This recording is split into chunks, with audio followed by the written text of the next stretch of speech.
Deborah has a 4-year-old girl named Eva. Last week, her 6-year-old nephew, Lance, came over to spend the night. Eva has a double bed in her room, and Lance and Eva always slept together since they were babies. That night, laughing and giggling could be heard coming from Eva's room.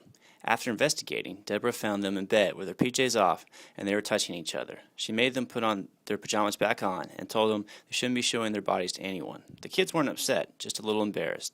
Deborah decided that the kids should not sleep together, so she slept on the bed with Eva and made a little pallet for Lance on the floor. The next morning, she called her sister Susan to tell her what happened.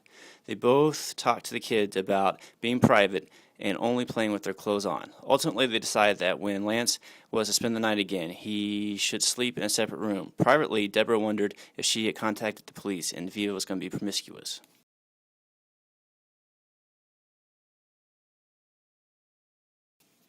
Later on, Deborah and Susan contacted the local child advocacy center and explained their situation. They found out that their children were exhibiting normal, typical behavior.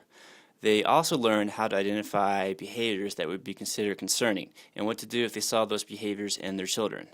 Deborah and Susan were happy to hear they reacted appropriately.